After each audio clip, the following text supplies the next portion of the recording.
नमस्कार दोस्तों, आज के इस वीडियो में आपको बताऊंगा कि अगर आप बैंक अकाउंट में अगर आधार सीडिंग नहीं किए हैं यानी कि डीबीटी लिंक अगर किए हैं तो कैसे चेक करना है कि आपका डीबीटी लिंक है या नहीं है, कैसे करवाना है। ऐसे बहुत सारे बैंक आ गया है कि आप फ्री में करवा सकते हैं या आप ऑफलाइन भी जाके करवा सकते हैं। तो कैसे करवा सकते हैं आज के इस वीडियो में आपको बताऊँगा कि आप आधार सीडिंग जो है कैसे कर सकते हैं, यानी कि डीबीटी लिंक यानी कि बैंक अकाउंट को आधार कार्ड से लिंक करना जोड़ना बताऊँगा। तो कैसे आज के इस वीडियो में बताऊँ, इसलिए वीडियो को अंत तक जरूर देखें। तो चलो फटाफट से वीडियो को स्टार्ट करते हैं। तो सबसे पहले आपको अपने मोबाइल फोन के अंदर क्रोम या लैपटॉप कहीं भी आना है। आने के बाद आपको यहाँ सर्च करना है आपको एनपीसीआई। जैसे एनपीसीआई सर्च करेंगे तो पहला वाला वेबसाइट आ जाएगा एनपीसीआई का। जैसे वो वेबसाइट आएगा तो उस पर क्लिक करेंगे, ठीक है। उस पर क्लिक करने के बाद आपके पास इस तरह का नया पोर्टल खुल जाएगा। जब आपके पास इस तरह का नया पोर्टल खुलेगा तो आपको यहाँ करना कुछ नहीं, ठीक है। आपको जैसे इस तरह का आ जाएंगे तो आपको यहाँ जो है एक कस्टमर का बटन दिखाई देगा, ठीक है। आप इसको जैसे आप यहाँ ये करेंगे तो आपको यहाँ जो है प्रोडक्ट के बाद आपको एक कस्टमर का ऑप्शन दिखाई देगा, ठीक है। यहाँ रुपए डेबिट कार्ड, उसके बाद UPI, NPCI, FASTag, Bhim UPI, बहुत सारे यहाँ ऑप्शन दिख रहा होगा। तो आपको जो है सबसे पहले आपको मैं बता दें कि यहाँ कस्टमर का एक बटन दिखा, कस्टमर पर क्लिक करेंगे। कस्टमर पर क्लिक करने के बाद अब आपको जो है यहाँ दिखा देगा भारत आधार सीडिंग स्टेटस लिखा हुआ ना, बैंक भारत आधार सीडिंग बैंक। जैसे इस पर क्लिक करेंगे, इस पर क्लिक करने के बाद आपके पास एक नया इंटरफेस खुलेगा। जब आपके पास एक नया इंटरफेस खुलता है तो आपको जो है यहाँ क्या इंटर करने बोला, इंटर योर आधार, ठीक है। इंटर योर आधार यानी कि जो आधार नंबर आपका होता है उस आधार नंबर को आपको यहाँ से जो है फिल करना है। उसका कैप्चा फिल करके आपको जो है सबमिट वाला बटन पे क्लिक करना है, ठीक है। तो जैसे कि आपको यहाँ आधार सीडिंग गेट आधार मैपिंग स्टेटस यहाँ दिख रहा होगा, ठीक है। आपको वहाँ ऊपर दिख रहा है गेट आधार मैपिंग स्टेटस। आपको देखना है, चेक करना है कि आपका हुआ है कि नहीं, कौन सा बैंक एक्टिव है या नहीं है। तो आपको जैसे हमने आधार नंबर डाल दिया, आधार नंबर डालने के बाद आपको कैप्चा फिल करके यहाँ से चेक बैलेंस पे क्लिक करें। जैसे क्लिक करेंगे तो आपके पास एक ओटीपी जाएगा जो आपके मोबाइल नंबर से आधार कार्ड से मोबाइल नंबर लिंक होगा। उसी मोबाइल नंबर पे एक ओटीपी जाएगा, उस ओटीपी को आपको फिल करना है। उस ओटीपी को फिल करने के बाद आपको यहाँ से सबमिट वाला बटन पे क्लिक कर देना है। जैसे आप सबमिट वाला बटन पे क्लिक करते हैं तो आपके पास इस तरह का फाइनली दिखाई देगा कि आधार नंबर आपका 3 डिजिट आधार नंबर सबसे पहला नंबर है और मैपिंग स्टेटस जो आपका जो है इनेबल है, enable mapping status enable for DBT लिखा हुआ है, आपको यहाँ दिख रहा होगा। मैंने आपको स्पष्ट करवा दिया, देखिए आपको यहाँ क्या लिखा हुआ है, mapping status enable to DBT लिखा हुआ है ना। तो इस तरह का आप ये कर सकते हैं। कब करवाए थे, लास्ट डेट अपडेट यानी कि लास्ट अपडेट यानी कि कब कौन सा डेट में करवाए थे, यानी कि कौन सा बैंक है आपको, यानी कि अगर बैंक होगा तो अवेलेबल होगा, अगर नहीं है तो नॉट अवेलेबल होगा, ठीक है।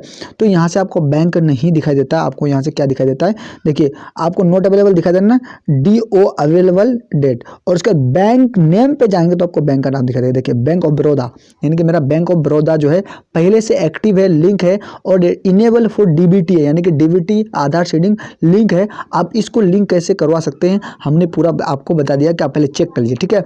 जैसे हम चेक कर लिए, चेक करने के बाद अब आपको यहाँ से आना है डीबीटी फॉर बैंक यानी कि डीबीटी भारत। जैसे डीबीटी भारत सर्च करेंगे तो डीबीटी भारत सर्च करने के बाद आपके पास एक नया इंटरफेस खुलेगा। जब आपके पास एक नया इंटरफेस खुलता है तो आपको नीचे आना है, ठीक है। जैसे नीचे आएंगे तो आने के बाद आपको यहाँ ऊपर जाना है और आपको यहाँ दिखाई देगा G220। तो आपको यहाँ से डॉक्यूमेंट में क्लिक करके आपको यहाँ से आधार वाला UID चूज कर लेना होगा, जैसे, ठीक है। आधार वाला UID जैसे चूज करेंगे, UID चूज करने के बाद अब आपको जो है यहाँ एक इंटरफेस को दिखाई देगा।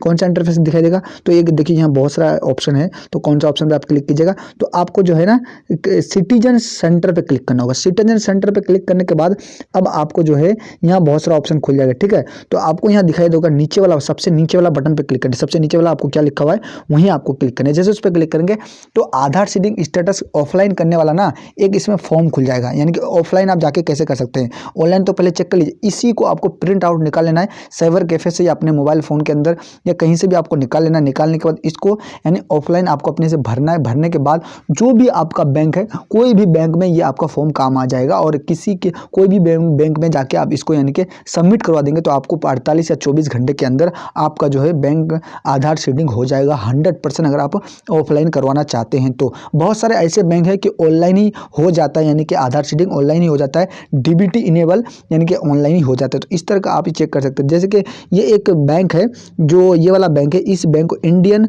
यानी कि ऑपरेटर यानी कि ऑपरेजेशन बैंक ऐसे ही बैंक है, तो इस बैंक को आप ऑनलाइन करवा सकते हैं, ऑनलाइन डीबीटी लिंक करवा सकते हैं। आपको यहाँ से आधार नंबर डाल के बैंक अकाउंट नंबर डाल के रखिए, ठीक है। और अगर आपका कोई पहले से बैंक अकाउंट लिंक है यहाँ जो आपको दिख रहा हो तो यस करेंगे, अगर नहीं है तो नो कीजिएगा।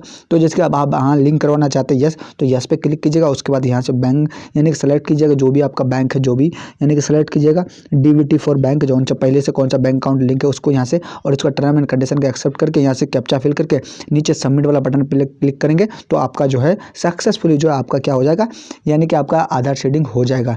ये वाला इंडियन और इंडियन वाला बैंक, यानी कि इंडियन में कौन सा बैंक है आपका देख लीजिएगा कौन सा बैंक है। तो आपका कोई भी bank, India post payment bank में भी हो जाता है, यानी कि घर बैठे आधार शेडिंग हो जाता है। और बहुत सारे बैंक है, यानी कि आपका पंजाब नेशनल बैंक में भी घर बैठे हो जाता है लिंक। तो इस तरह का आप लिंक करवा सकते हैं, आधार शेडिंग करवा सकते हैं, डीबीटी लिंक करवा सकते हैं। तो यही था वीडियो कैसा लगा, वीडियो अच्छी लगी तो वीडियो को लाइक करके चैनल को सब्सक्राइब जरूर कीजिएगा। तो चलिए।